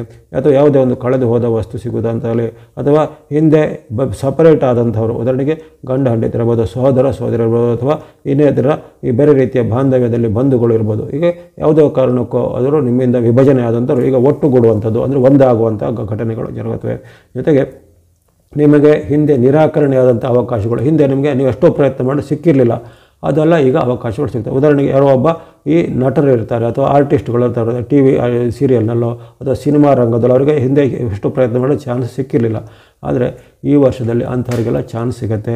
ಹಿಂದೆ ಎಷ್ಟು ಅಪ್ಲೈ ಮಾಡಿದರೂ ಅದಕ್ಕೆ ನಿಮಗೆ ಒಂದು ಜಾಬಿಗೆ ಆಫರ್ ಅದು ನೀವು ಸಿಲೆಕ್ಟ್ ಆಗಲಿಲ್ಲ, ಆದರೆ ಈ ವರ್ಷದಲ್ಲಿ ನೀವು ಸಿಲೆಕ್ಷನ್ ಆಗುವಂಥದ್ದು. ಈ ರೀತಿ ಆ ಹಿಂದಿನ ಎಲ್ಲ ಮರಳಿ ಪ್ರಯತ್ನಗಳನ್ನು ಈ ವರ್ಷದಲ್ಲಿ ಮಾಡಿದಾಗ ಹಿಂದೆ ಯಾವುದು ನಿಮಗೆ ವರ್ಷಾನುಗಟ್ಟಲೆ ತಿಂಗಳಾನುಗಟ್ಟಲೆ ಸಿಕ್ಕಿಲ್ಲವೋ ಅದು ಈ ವರ್ಷದಲ್ಲಿ ಸ್ವಲ್ಪ ತಕ್ಷಣವಾಗಿ ಸಿಗುವಂಥ ಒಂದು ಫಲಗಳು ಈ ಮಧ್ಯಮ ಫಲದವರಿಗೆ ಕಂಡುಬರುತ್ತೆ. ಆದರೆ ಪ್ರಯತ್ನ ನಿಮಗೆ ನಿರಂತರವಾಗಿ ಬೇಕು. ಅಂದರೆ ಅದೃಷ್ಟ ತಾನಾಗಿ ಬರೋದಿಲ್ಲ. ವಿಶೇಷವಾಗಿ ಆಗಲೇ 3 ರಾಶಿಗೆ ಹೇಳಿದ್ದೀನಿ, ವೃಷಭ, ತುಲಾ, ಧನು, ಇವರಿಗೆ ಅದೃಷ್ಟ ಸ್ವಲ್ಪ ತಾನಾಗಿಯೇ ಬರ್ಬೋದು ಅಥವಾ ಎಲ್ಲವೂ ಅವರಿಗೆ ಫೇವರ್ ಆಗಿ ನಡಿಬೋದು. ಆದರೆ ನಿಮಗೆ ಸ್ವಲ್ಪ ಮಟ್ಟಿಗೆ ಫೇವರ್ ಆಗುತ್ತೆ. ಅದರಲ್ಲಿ ನಿಮ್ಮ ಪ್ರಯತ್ನ ಬಲ ಚೆನ್ನಾಗಿ ಬೇಕಾಗುತ್ತೆ. ಹಾಗಾಗಿ ಅಲ್ಲಿ ಸಿಂಹರಾಶಿ, ಕನ್ಯಾ ರಾಶಿ, ಮಕರ ರಾಶಿ ಮತ್ತು ಕುಂಭರಾಶಿಯವರಿಗೆ ಅಲ್ಲಿ ವಿಶೇಷವಾದ ಉತ್ತಮ ಫಲಗಳನ್ನು ನಿರೀಕ್ಷೆ ಮಾಡ್ಬೋದು. ಮಕರ ರಾಶಿಯವರಿಗೆ ಆಗಲೇ ಸಾಡೆ ಸಾತಿ ಬಿಡುಗಡೆ ಆಗುವಂಥ ಒಂದು ಶುಭ ಪರ್ವ ಇದೆ. ಜೊತೆಗೆ ಗುರುಬಲ ನಿಮಗೆ ಮೇ 15ರವರೆಗೆ ಇರುತ್ತೆ. ಮೇ 15ರ ಬಳಿಕ ಗುರುಬಲ ಇರೋದಿಲ್ಲ.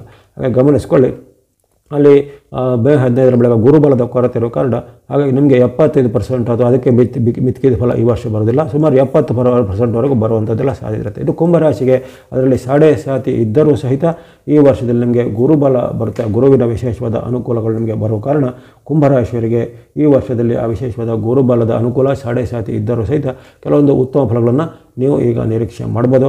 ವ್ಯಾಪಾರ, ವೃತ್ತಿ, ಉದ್ಯಮದಲ್ಲಿ ಪ್ರಗತಿ ಆಗುವಂಥದ್ದು, ಹಿಂದೆ ನಿಮಗೆ ಸುತ್ತಿಕೊಂಡ ವಿವಾದಗಳು ಈಗ ನಿವಾರಣೆ ಆಗುವಂಥದ್ದು, ಅಥವಾ ಹಿಂದೆ ಯಾವುದೋ ಅಪವಾದಗಳು ನಿಮ್ಮ ಮೇಲೆ ಒಂದು ಅಪವಾದಗಳಿಂದ ವಿಮುಕ್ತರಾಗುವಂಥದ್ದು, ಕಾನೂನು ಸಮರ ಅಂದರೆ ಯಾವುದೋ ಕೋರ್ಟ್ ಕಚೇರಿ ಎಲ್ಲ ಇದ್ದರೆ ಕಾನೂನು ಸಮರದಲ್ಲಿ ನಿಮಗೆ ಜಯ ನಿಮಗೆ ಆಗುವಂಥದ್ದು, ಭಿನ್ನಾಭಿಪ್ರಾಯಗಳು ತೊಲಗಿ ಈಗೆಲ್ಲ ಒಂದಾಗುವಂಥದ್ದು, ಕೌಟುಂಬಿಕವಾದ ಸಮಸ್ಯೆಗಳು ನಿವಾರಣೆ ಆಗುವಂಥದ್ದು, ಆರ್ಥಿಕವಾದ ಪರಿಸ್ಥಿತಿ ಸುಧಾರಣೆ, ಸಾಲಗಳನ್ನು ತೀರಿಸಿ ನೀವು ಒಟ್ಟು ಲಾಭದತ್ತ ಬರುವಂಥದ್ದು. ಹಾಗಾಗಿ ಈ 4 ರಾಶಿಗಳಿಗೆ ಸಿಂಹ, ಕನ್ಯಾ, ಮಕರ, ಕುಂಭರಾಶಿಗಳಿಗೆ ವಿಶೇಷವಾದ ಉತ್ತಮ ಫಲಗಳನ್ನು ನೀವು ಈ ವರ್ಷದಲ್ಲಿ ಇದ್ದರೆ 2025ರವರೆಗೆ ನಿರೀಕ್ಷೆ ಮಾಡ್ಬೋದಾಗಿದೆ.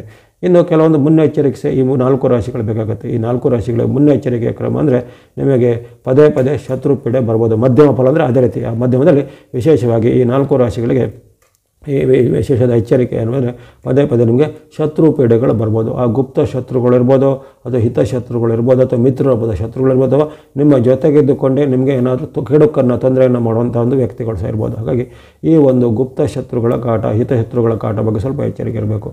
ಜೊತೆಗೆ ನೀವು ಹಣಕಾಸಿನ ದುಂದುವೆಚ್ಚ ಮಾಡದೆ ಸ್ವಲ್ಪ ನಿಗಾ ವಹಿಸಬೇಕು. ಯಾಕಂದರೆ ನಿಮಗೆ ಈ 4 ರಾಶಿಗಳಿಗೆ ಏನಂದರೆ ಕೈಯಲ್ಲಿ ಸ್ವಲ್ಪ ಹಣ ಬಂದಾಗ ಸ್ವಲ್ಪ ದುಂದುವೆಚ್ಚ ಮಾಡುವಂಥ ಬುದ್ಧಿ. ಅದರಲ್ಲೂ ಈ ಸಿಂಹ ಮತ್ತು ಮಕರದಕ್ಕೆ ಸ್ವಲ್ಪ ಜಾಸ್ತಿ ಇರುತ್ತೆ. ಕನ್ಯಾ, ಕುಂಭದವರು ಸ್ವಲ್ಪ ಕಂಟ್ರೋಲ್ ಇರ್ತಾರೆ.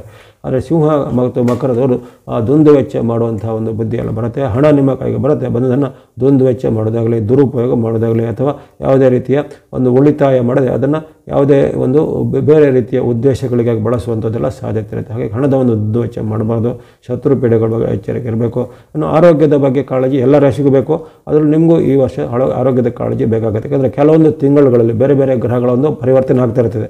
ಇದರೀಗ ಹೇಳಿದಂಥ ಸರಾಸರಿ ವರ್ಷದ ಫಲ ಹೇಳಿದಂಥ ಹೊರತು ಅಲ್ಲಿ ಆ ಕೆಲವೊಂದು ತಿಂಗಳಲ್ಲಿ ಬೇರೆ ಗ್ರಹಗಳು, ಉದಾಹರಣೆಗೆ ಕೆಲವೊಂದು ತಿಂಗಳಲ್ಲಿ ಮಂಗಳನು ನಮಗೆ ಆರೋಗ್ಯಕ್ಕೆ ತೊಂದರೆ ಮಾಡ್ಬೋದು. ಕೆಲವೊಂದು ತಿಂಗಳಲ್ಲಿ ರವಿಯ ಪರಿವರ್ತನೆ ಕೆಲವರಿಗೆ ಆರೋಗ್ಯಕ್ಕೆ ತೊಂದರೆ ಮಾಡ್ಬೋದು. ಹಾಗಾಗಿ ಆರೋಗ್ಯದ ಕಾಳಜಿ ಅನ್ನೋದು ನಿಮಗೆ ವರ್ಷ ಪೂರ್ತಿ ಬೇಕಾಗುತ್ತೆ. ಇನ್ನು ಈಗಾಗಲೇ ಇದ್ದಂಥ ಸಣ್ಣ ಪುಟ್ಟ ನಿಮಗೆ ಸಮಸ್ಯೆಗಳು, ಉದಾಹರಣೆಗೆ BP, ಶುಗರ್ ಅಥವಾ ಇನ್ನಿತರ ಸಮಸ್ಯೆಗಳಿದ್ರೆ ಅದಕ್ಕೆ ಸೂಕ್ತವಾದ ಕಾಲದ ತಪಾಸಣೆಯನ್ನು ಈ 4 ರಾಶಿಗಳು ಮಾಡಬೇಕಾಗಿದೆ. ಆದರೆ ನಿಮ್ಮದು ಮಧ್ಯಮದಲ್ಲಿ ಬಂದಿದೆ. ಮಧ್ಯಮದಲ್ಲಿ ಬಂದವರಿಗೆ ಸ್ವಲ್ಪ ಕೆಲವೊಮ್ಮೆ ಏರುಪೇರುಗಳು ಸ್ವಲ್ಪ ಜಾಸ್ತಿ ಆಗುವಂಥ ಸಾಧ್ಯ. ಆದರೆ ನೀವು ತೀರಾ ಭಯ ಅಥವಾ ಆತಂಕ ಪಡುವಂಥ ಕಾರಣ ಇಲ್ಲ. ಯಾಕಂದರೆ ನಿಮಗೆ ಯಾವುದೋ ಒಂದು ದೀರ್ಘಕಾಲ ಲಾಂಗ್ ಲಾಸ್ಟಿಂಗ್ ಪ್ರಾಬ್ಲಮ್ ಏನು ಬರೋದಿಲ್ಲ. ಅದು ಯಾವುದು ಬಂದರೂ ತಾತ್ಕಾಲಿಕವಾಗಿ ಬಂದು ಅದು ಮತ್ತೆ ನಿವಾರಣೆ ಆಗುತ್ತೆ. ಹಾಗಾಗಿ ಈ ಸಿಂಹ, ಕನ್ಯಾ, ಮಕರ, ಕುಂಭರಾಶಿಯವರುಗಳು 25 ವರ್ಷದಲ್ಲಿ 2025ನಲ್ಲಿ ಸಮಾಧಾನವಾಗಿ ಇರ್ಬೋದು, ಆಶಾವಾದಿಗಳಿರ್ಬೋದು, ಪ್ರಯತ್ನಶೀಲರಾಗಿರ್ಬೋದು. ಜೊತೆಗೆ ಹಲವಾರು ಈ ಉತ್ತಮವಾದ ಫಲಗಳನ್ನು ನೀವು ಈ ವರ್ಷದಲ್ಲಿ ನೀವು ಗಮನದಲ್ಲಿಟ್ಕೊಂಡು ನಿರೀಕ್ಷೆ ಮಾಡ್ತಾ ಇರ್ಬೋದು. ಅದೇ ರೀತಿ ನಿಮ್ಮ ಒಂದು ಯಾವುದೇ ರೀತಿಯ ದೈವ ಆರಾಧನೆ ಇರ್ಬೋದು, ಅಥವಾ ಇಷ್ಟ ದೇವತೆ, ಕುಲದೇವತೆ, ಗ್ರಾಮ ದೇವತೆಗಳನ್ನು ಭಕ್ತಿಯನ್ನು ಮಾಡ್ತಾಯಿರಿ. ನವಗ್ರಹಗಳ ಕೃಪೆಯಿಂದ 2025 ವರ್ಷವು ಸಿಂಹ, ಕನ್ಯಾ, ಮಕರ, ಕುಂಭರಾಶಿಗಳಿಗೆ ಅತ್ಯುತ್ತಮ ಫಲವನ್ನು ಕೊಡುವಂತಾಗಲಿ. ಈಗ ಈ 7 ರಾಶಿಗಳ ವಿಚಾರನ ಹೇಳಿದಾಯಿತು. ಆಗಲೇ ಅತ್ಯುತ್ತಮ ಫಲ ಬರುವಂಥ 3 ರಾಶಿಗಳು ವೃಷಭ, ತುಲಾ, ಧನು. ಮಧ್ಯಮ ಫಲ ಬರುವಂಥ 4 ರಾಶಿಗಳು ಸಿಂಹ, ಕನ್ಯಾ, ಮಕರ, ಕುಂಭ ಎಂಬಂಥ 4 ರಾಶಿಗಳಿಗೆ ಮಧ್ಯಮ ಅಂತ ಹೇಳಿದೆ. ಇನ್ನು ಈಗ ಉಳಿದದ್ದು 5 ರಾಶಿಗಳು. ಆ 5 ರಾಶಿಗಳಿಗೆ ಈ ವರ್ಷ ಸ್ವಲ್ಪ ಸಂಕಷ್ಟ ಫಲ ಜಾಸ್ತಿ ಬಂದಿದೆ, ಅಥವಾ ಮಿಶ್ರ ಫಲಗಳು ಜಾಸ್ತಿ ಬಂದಿವೆ.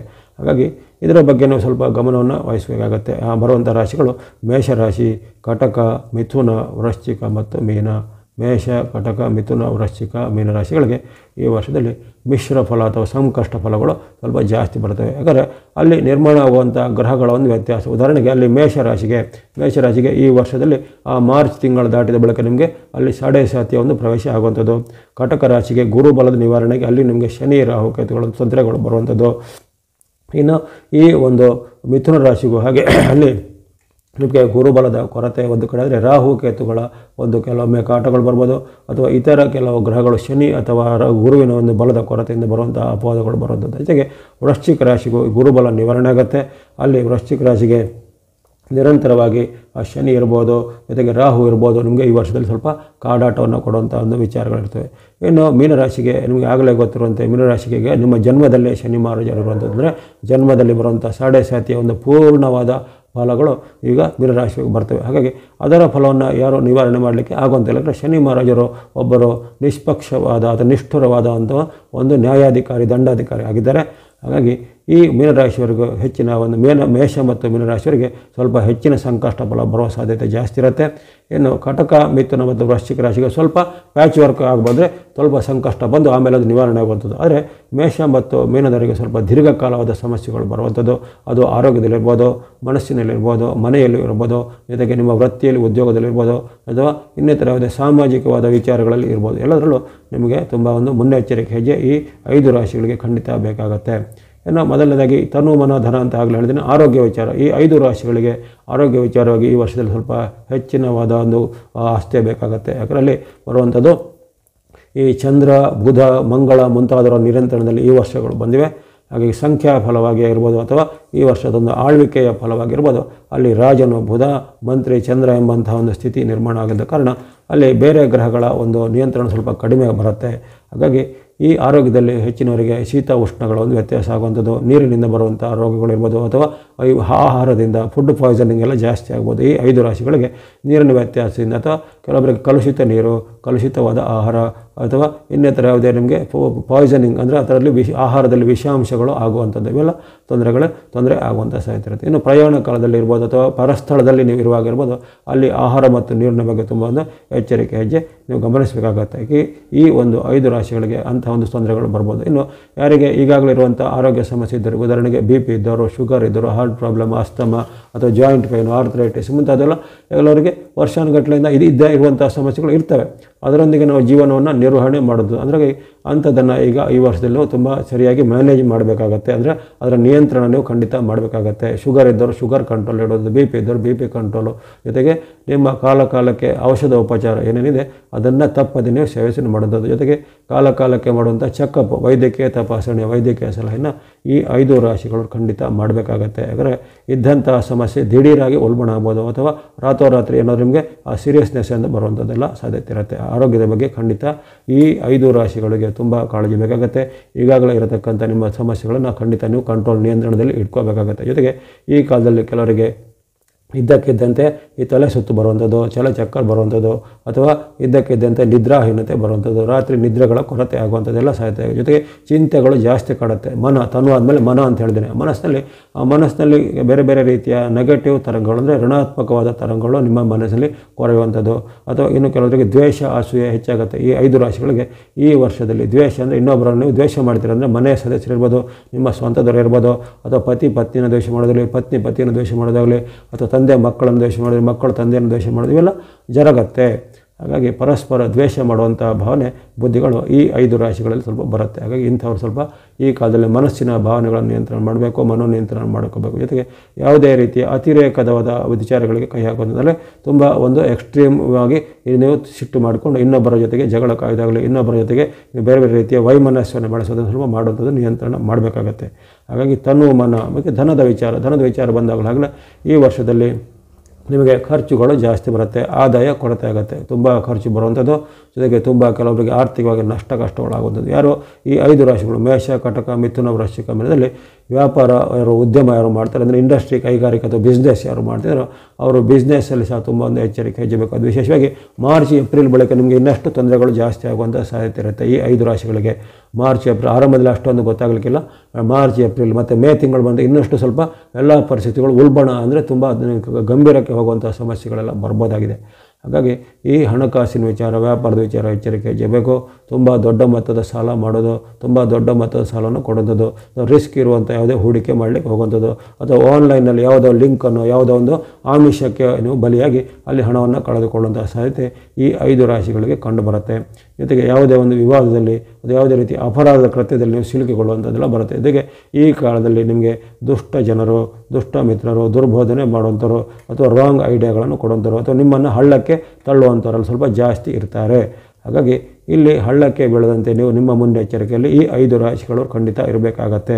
ಹಾಗಾಗಿ ವೈಯಕ್ತಿಕ ವಿಚಾರ, ಆರ್ಥಿಕ ವಿಚಾರ, ಜೊತೆಗೆ ನಿಮ್ಮ ವ್ಯಾಪಾರ ವೃತ್ತಿ ವಿಚಾರವಾಗಿ ಮುನ್ನೆಚ್ಚರಿಕೆ ವಹಿಸಬೇಕು. ಜೊತೆಗೆ ಪರಿಶ್ರಮದ ಮೇಲೆ ನಂಬಿಕೆ ಇಡಿ. ಖಂಡಿತ ನಿಮ್ಮ ಆತ್ಮಶಕ್ತಿ ಮತ್ತು ನಿಮ್ಮ ಪರಿಶ್ರಮ ಅದನ್ನು ಯಾವಾಗಲೂ ಬಿಡಬೇಡಿ. ಜೊತೆಗೆ ತಕ್ಕ ಮಟ್ಟಿನ ದೈವ ಭಕ್ತಿಯನ್ನು, ದೇವತಾರಾಧನೆಯನ್ನು, ದೇವಾಲಯಗಳ ಸಂದರ್ಶನವನ್ನು ಅಥವಾ ಇತರ ಯಾವುದೇ ಭಕ್ತಿ ಮಾರ್ಗ, ಧರ್ಮ ಮಾರ್ಗ ಅಥವಾ ದಾನ ಮಾರ್ಗವನ್ನು ಯಾವುದೇ ಮಾರ್ಗವನ್ನು ಒಂದು ಸಹಜವಾದ ದಾನ ಧರ್ಮದ ಮಾರ್ಗವನ್ನು ಅನುಸರಿಸಬೇಕಾಗತ್ತೆ. ಯಾಕಂದರೆ ಅಲ್ಲಿ ನಿಮ್ಮಲ್ಲಿ ಪದೇ ಪದೇ ನೆಗೆಟಿವ್ ಥಾಟ್ಗಳು ಜಾಸ್ತಿ ಆಗುತ್ತೆ, ನಾಸ್ತಿಕ ಭಾವನೆ ಬರುತ್ತೆ. ಈಗ ಈ 5 ರಾಶಿಗಳು ಹೆಚ್ಚಿನ ವಿಶೇಷವಾಗಿ ಮೇಷ ಮೀನದವರಿಗೆ ಸ್ವಲ್ಪ ಈ ವರ್ಷದ ಜಾಸ್ತಿನೇ ಬರುತ್ತೆ ಅಂತ ಒಂದು ನಾಸ್ತಿಕ. ಯಾಕಂದರೆ ಶನಿ ಪ್ರಭಾವದಿಂದ ನಿಮಗೆ ನಾಸ್ತಿಕ ಬುದ್ಧಿ ಬರುವಂಥದ್ದು ಅಥವಾ ಇನ್ನಿತರ ದ್ವೇಷ ಬುದ್ಧಿ ಬರುವಂಥದ್ದು, ವೈರತ್ವ ಬುದ್ಧಿ ಬರುವಂಥದ್ದು. ಜೊತೆಗೆ ಈ ಕಾಲದಲ್ಲಿ ನಿಮಗೆ ಆ ಒಂದು ಕೆಟ್ಟ ಒಂದು ನಡವಳಿಕೆಯವರು ಬೇಗ ಆಕರ್ಷಣೆ ಆಗ್ತಾರೆ.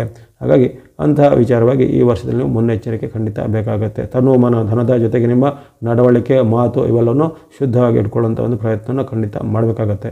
ಇನ್ನು ಕೆಲವರಿಗೆ ಆಕಸ್ಮಿಕವಾಗಿ ಏನಾದರೂ ಸಣ್ಣ ಪುಟ್ಟ ಅವಘಡಗಳು ಸಹ ಆಗ್ಬೋದು. ಹಾಗಾಗಿ ವಾಹನ ಚಾಲನೆ, ಯಂತ್ರ ಉಪಕರಣ ಚಾಲನೆ ಇರ್ಬೋದು ಅಥವಾ ಬೈಕು, ಕಾರು ಇದನ್ನೆಲ್ಲ ಓಡಿಸುವಾಗಿರ್ಬೋದು. ಈ 5 ರಾಶಿಗಳವರು ತುಂಬ ಒಂದು ಮುನ್ನೆಚ್ಚರಿಕೆ ಹೆಜ್ಜೆ ಬೇಕಾಗುತ್ತೆ. ಅಂದರೆ ಯಾಕಂದರೆ ಆ ಮಂಗಳನು ವಿರುದ್ಧವಾಗಿರುವಂಥ ಪರಿಣಾಮ ನಿಮಗೆ ಅನೇಕ ಬಾರಿ ಮಾಡ್ತಾನೆ. ಈ ಕೆಲವೊಂದು ತಿಂಗಳಲ್ಲಿ ವಿಶೇಷವಾಗಿ ಈ ಕಟಕ ರಾಶಿ, ಮಿಥುನ ರಾಶಿ, ಮೀನರಾಶಿಯವರಿಗೆ ಮಂಗಳದಿಂದ ಅಡ್ಡ ಪರಿಣಾಮಗಳು ಬೇಗ ಆಗುತ್ತೆ. ಮೇಷ ಮತ್ತು ವೃಶ್ಚಿಕ ರಾಶಿ ಸ್ವಲ್ಪ ಕಡಿಮೆ ಆಗುತ್ತೆ. ಆದರೆ ಅವರಿಗೆ ರಾಶಿಯಾಧಿಪತಿ ಮಂಗಳಾಗಿದ್ದಾನೆ. ಅವರ ಮೇಲೆ ಸ್ವಲ್ಪ ಎಲ್ಲ ರಾಶಿಯಾಧಿಪತಿಗಳಿಗೂ ಅವರ ಒಂದು ರಾಶಿ ಗ್ರಹದ ಸ್ವಲ್ಪ ಒಂದು ಉತ್ತಮವಾದ ಫಲವನ್ನು ಸ್ವಲ್ಪ ಜಾಸ್ತಿ ಕೊಡ್ತವೆ, ಕೆಟ್ಟ ಫಲವನ್ನು ಕಡಿಮೆ ಕೊಡ್ತವೆ. ಹಾಗಾಗಿ ವಿರುದ್ಧ ರಾಶಿಗಳ ಉದಾಹರಣೆಗೆ ಕಟಕ, ಮಿಥುನ, ಮೀನಕ್ಕೆ ಅಲ್ಲಿ ಸ್ವಲ್ಪ ವಿರುದ್ಧ ಫಲಗಳು ಮಂಗಳಿಂದ ಕೆಲವೊಮ್ಮೆ ಜಾಸ್ತಿ ಆಗುತ್ತೆ. ಹಾಗಾಗಿ ಈ 5 ರಾಶಿಗಳು ಈ ವಾಹನ ಚಲಾವಣೆಯಲ್ಲಿ, ಜೊತೆಗೆ ಯಂತ್ರ ವಾಹನವನ್ನು ಓಡಿಸುವಾಗಿರ್ಬೋದು ಅಥವಾ ಯಾವುದೇ ಯಂತ್ರ ಉಪಕರಣ ಚಾಲನೆ ಮಾಡಬಹುದು, ಯಾವುದೇ ರೀತಿಯ ಕರೆಂಟ್ ಅಥವಾ ಗ್ಯಾಸ್ ಮುಂತಾದ್ರಲ್ಲಿ ಸಹ ತುಂಬ ಒಂದು ಎಚ್ಚರಿಕೆ ಹೆಜ್ಜೆ ಬೇಕಾಗುತ್ತೆ. ಇಂಥ ಒಂದು ಅವಘಡಗಳು ಅಥವಾ ಅಪಘಾತಗಳು ಆಗುವಂಥ ಸಾಧ್ಯತೆ ಕಂಡು ಬರುತ್ತೆ. ಹಾಗಾಗಿ ಈ 5 ರಾಶಿಗಳವರಿಗೆ ಸ್ವಲ್ಪ ಸಂಕಷ್ಟ ಫಲದ ಒಂದು ಅನುಭವ ಈ ವರ್ಷದಲ್ಲಿ ಜಾಸ್ತಿ ಬರ್ಬೋದಾಗಿದೆ. ಯಾರು ಇಂಥ ಫಲಗಳು ಬರುತ್ತೆ, ನಮಗೆ ತುಂಬ ತೊಂದರೆ ಆಗುತ್ತೆ ಅಥವಾ ತುಂಬ ನಾವು ಇದರಿಂದ ಮೇಲೇಳಕ್ಕಾಗತ್ತಾ ಅಥವಾ ತುಂಬ ಸಂಕಷ್ಟಗಳು ಬಂದರೆ ನಾವು ಏನು ಮಾಡೋದು ಅನ್ನೋದು ಯಾರೂ ಚಿಂತೆ ಪಡಬೇಕಾಗಿಲ್ಲ. ಪ್ರತಿಯೊಂದು ಈಗ ಅತ್ಯುತ್ತಮ ಇರ್ಬೋದು, ಮಧ್ಯಮ ಇರ್ಬೋದು ಅಥವಾ ಸಂಕಷ್ಟ ಇರ್ಬೋದು. ಯಾರು ಈ 12 ರಾಶಿಗಳಲ್ಲಿ ಯಾರೋ ತಮ್ಮ ದೈನಂದಿನ ಭಕ್ತಿ ಮಾರ್ಗ, ಧರ್ಮ ಮಾರ್ಗ, ದಾನ ಧರ್ಮದ ಮಾರ್ಗ ಅನುಸಾರ ಮಾಡಿ. ಯಾಕಂದರೆ ಹಿಂದೆನೂ ಋಷಿ ಮುನಿಗಳು ಅಥವಾ ಗುರು ಪರಂಪರೆಯವರು ಇರ್ಬೋದು ಅಥವಾ ಜ್ಯೋತಿಷ್ಯ ಶಾಸ್ತ್ರಜ್ಞರು ಪ್ರತಿಯೊಂದು ಅವಘಡಗಳಿರ್ಬೋದು, ಪ್ರತಿಯೊಂದು ಈ ಅವಗುಣದ ಫಲಗಳಿರ್ಬೋದು, ದೋಷಗಳಿಗೆ ಪರಿಹಾರವನ್ನು ಖಂಡಿತವಾಗಿ ಸೂಚನೆ ಮಾಡಿದರೆ ಕಲಿಯುಗದಲ್ಲಿ ಸಾಂಕೇತಿಕವಾಗಿ ಈ ಭಕ್ತಿ ಮಾರ್ಗ ಅನ್ನೋದು ಸರ್ವಶ್ರೇಷ್ಠವಾಗಿರುತ್ತೆ. ಹಾಗಾಗಿ ನಿಮ್ಮ ಒಂದು ಸಾಂಕೇತಿಕವಾದ ಯಾವುದೇ ಒಂದು ಸ್ವರೂಪದ ದೈವಿ ಭಕ್ತಿಯನ್ನು ಮಾಡಿಕೊಳ್ಳಿ. ಯಾರಿಗೆ ಶಿವನ ಸ್ವರೂಪ ಇಷ್ಟ ಅನ್ನೋದು ಶಿವನ ಸ್ವರೂಪನೋ, ಗಣೇಶನ ರೂಪದಲ್ಲೋ ಅಥವಾ ದೇವಿ ಅಮ್ಮನವರು ದುರ್ಗಾಂಬನೆ ಸ್ವರೂಪದಲ್ಲೋ ಅಥವಾ ಯಾರಿಗೆ ನವಗ್ರಹಗಳನ್ನು ವಿಶೇಷವಾದ ನಂಬಿಕೆ ಇರುತ್ತೆ ಅಂಥ ನವಗ್ರಹಗಳ ಒಂದು ಸ್ತೋತ್ರವನ್ನು, ನವಗ್ರಹಗಳ ಪೀಡಾ ಪರಿಹಾರ ಸ್ತೋತ್ರ ಇರ್ಬೋದು ಅಥವಾ ನಿಮಗೆ ಇಷ್ಟವಾದಂಥ ಯಾವುದೇ ರೀತಿಯ ಈ ದೇವತಾ ಕ್ಷೇತ್ರಗಳ ಸಂದರ್ಶನ ಮಾಡೋದಿರ್ಬೋದು, ಅಲ್ಲಿ ಯಾವುದೇ ಅರ್ಚನೆ ಅಭಿಷೇಕ ಸಲ್ಲಿಸೋದಿರ್ಬೋದು ಅಥವಾ ನೀವು ಮನೆಯಲ್ಲಿದ್ದುಕೊಂಡೇ ಇಂತಹ ಒಂದು ದೇವತೆಗಳ ಸ್ತೋತ್ರವನ್ನು. ಈಗ ಕೆಲವೊಬ್ಬರಿಗೆ ಉತ್ತಮವಾದ ಒಂದು ಹವ್ಯಾಸ ಇರುತ್ತೆ. ಭಾನುವಾರದಂದು ಹೆಚ್ಚಿನವರು ಈ ಒಂದು ರವಿಗೆ ಸಂಬಂಧಪಟ್ಟ ಆದಿತ್ಯ ಹೃದಯ ಸ್ತೋತ್ರವನ್ನು ಓದ್ತಾರೆ. ಸೋಮವಾರ ಇದರಲ್ಲಿ ಶಿವನ ಸ್ತೋತ್ರ, ಲಿಂಗಾಷ್ಟಕ, ಬಿಲ್ವಾಷ್ಟಕ, ರುದ್ರಾಷ್ಟಕ ಮುಂತಾದನ್ನು ಸೋಮವಾರದಿಂದ ಪಠನೆ ಮಾಡ್ತಾರೆ, ಅದನ್ನು ಮಾಡ್ಬೋದು. ಮಂಗಳವಾರ ಬಂದರೆ ಹೆಚ್ಚಿನವರು ವಿಶೇಷವಾಗಿ ಸುಬ್ರಹ್ಮಣ್ಯ ಸ್ವಾಮಿಗೆ ಸಂಬಂಧಪಟ್ಟ ಭಕ್ತಿಯನ್ನು ಮಾಡ್ತಾರೆ. ಹಾಗಾಗಿ ರಾಹು ಕೇತು ದೋಷಗಳ ನಿವಾರಣೆಗೆ ಸುಬ್ರಹ್ಮಣ್ಯ ಸ್ವಾಮಿ ಶ್ಲೋಕ ಒಳ್ಳೆಯದು. ಹಾಗಾಗಿ ಮಂಗಳವಾರದಂದು ವಿಶೇಷವಾಗಿ ಸುಬ್ರಹ್ಮಣ್ಯ ಸ್ವಾಮಿಯ ಭಕ್ತಿ ಸ್ತೋತ್ರಗಳನ್ನು ಮಾಡ್ಬೋದು. ಬುಧವಾರದಂದರೆ ನಾರಾಯಣ, ವಿಷ್ಣು, ಕೃಷ್ಣ, ರಾಮ, ರಂಗನಾಥ, ವೆಂಕಟೇಶ್ವರ ಮುಂತಾದ ಸ್ವರೂಪದಲ್ಲಿ ವಿಷ್ಣುವಿನ ಭಕ್ತಿ ಮಾಡುವಂಥದ್ದು. ಗುರುವಾರದಂದು ಯಾವುದೇ ರೀತಿಯ ಗುರು ಸ್ವರೂಪವನ್ನು, ಜೊತೆಗೆ ಈ ಲೋಕಶಂಕರ ಅಂತ ಹೇಳಿದ್ರೆ ಲೋಕಗುರು ಶಂಕರ ಅಂದರೆ ಶಿವಶಂಕರನ್ನು ಅಥವಾ ಶಿವನ ರೂಪದಲ್ಲೋ ಅಥವಾ ನಿಮ್ಮ ಕುಲಗುರುಗಳ ರೂಪದಲ್ಲೋ ಅಥವಾ ಇನ್ನು ಕೆಲವರಿಗೆ ಈ ರಾಘವೇಂದ್ರ ಸ್ವಾಮಿ, ಸಾಯಿಬಾಬಾ ಮುಂತಾದ ಸ್ವರೂಪದಲ್ಲಿ ಸಹ ಗುರುವನ್ನು ಅದು ದತ್ತಾತ್ರೇಯ ರೂಪದಲ್ಲಿ ಆರಾಧನೆ ಮಾಡ್ತಾರೆ. ಹಾಗೆ ಗುರುವಾರದಂದು ಗುರುವಿನ ಸ್ವರೂಪದ ಭಕ್ತಿ ಧ್ಯಾನ ಮಾಡ್ಬೋದು. ಶುಕ್ರವಾರದಂದು ತಾಯಿ ಅಮ್ಮನವರ ಯಾವುದೇ ರೀತಿಯ ಸ್ವರೂಪವನ್ನು ಅಂದರೆ ಮಹಾಲಕ್ಷ್ಮಿ, ಮಹಾಕಾಳಿ, ಮಹಾಸರಸ್ವತಿ, ಹಾಗಾಗಿ ತ್ರಿಶಕ್ತಿಯಾತ್ಮಕ ಸ್ವರೂಪಿಣಿಯನ್ನು ಶುಕ್ರವಾರದಂದು ಸ್ಮರಣೆ ಮಾಡುವಂಥದ್ದು. ಶನಿವಾರದಂದು ವಿಶೇಷವಾಗಿ ಆಂಜನೇಯ ಸ್ವಾಮಿ, ಶನಿ ಮಹಾರಾಜರು, ನವಗ್ರಹಗಳು ಅಥವಾ ವೆಂಕಟೇಶ್ವರ ಸ್ವರೂಪ, ಈ ರೀತಿ ಶನಿವಾರದಂದು ಈ ರೀತಿ ಪದ್ಧತಿ ಇಟ್ಕೊಂಡಿರ್ತಾರೆ. ಹಾಗಾಗಿ ಯಾವುದೇ ರೂಪದಲ್ಲಿ ಈ ಥರ ವಾರಕ್ಕೆ ಅನುಗುಣವಾಗಿ ದೇವತಾ ಸ್ವರೂಪವನ್ನು ಅಥವಾ ನೀವು ಪ್ರತಿನಿತ್ಯ ನಾನು ಶಿವನನ್ನೇ ಭಕ್ತಿ ಮಾಡಿದ್ರೆ ಏನೂ ತಪ್ಪಿಲ್ಲ. ನೀವು ಯಾವುದೇ ರೀತಿಯ ಒಂದು ಏಕದೇವತೋಪಾಸನೆ ಯಾರಿಗೆ ಒಂದು ಇಷ್ಟ ಇದೆ ಅಂಥವ್ರು ಏಕದೇವತೋಪಾಸನೆ ಮಾಡ್ಬೋದು.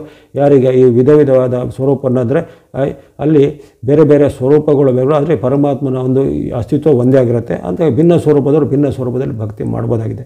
ಹಾಗಾಗಿ 2025 2025ನಲ್ಲಿ ಬರುವಂತಹ ಈ ಒಂದು ಉತ್ತಮ, ಮಧ್ಯಮ ಮತ್ತು ಅಧಮ ಫಲ ಬರುವಂತಹ ರಾಶಿಗಳು ಯಾರೂ ಆತಂಕ ಪಡದೆ ನಿಮ್ಮ ಒಂದು ಭಕ್ತಿ ಮಾರ್ಗ, ಧರ್ಮ ಮಾರ್ಗ, ದಾನ ಮಾರ್ಗವನ್ನು, ಜೊತೆಗೆ ದೈವತಾ ಭಕ್ತಿಯನ್ನು, ಒಂದು ಶ್ರದ್ಧೆಯನ್ನು ಮುಂದುವರಿಸಿ ತಮಗೆಲ್ಲರಿಗೂ ಈ ವರ್ಷವು ಅಂದರೆ 2025ರ ವರ್ಷವು ಆರೋಗ್ಯವನ್ನು, ಸುಖವನ್ನು, ಯಶವನ್ನು, ಕೀರ್ತಿಯನ್ನು, ಲಾಭವನ್ನು, ಜಯವನ್ನು ತಂದುಕೊಡಲಿ. ಈ ವಾಹಿನಿಯನ್ನು ತಾವೆಲ್ಲ ನಿರಂತರ ಪ್ರೋತ್ಸಾಹಿಸಿದ್ದೀರಾ. ಮತ್ತೊಮ್ಮೆ ತಮಗೆ ಧನ್ಯವಾದಗಳು ಹಾಗೂ 2025 2025ನ ಹಾರ್ದಿಕ ಶುಭಾಶಯಗಳು.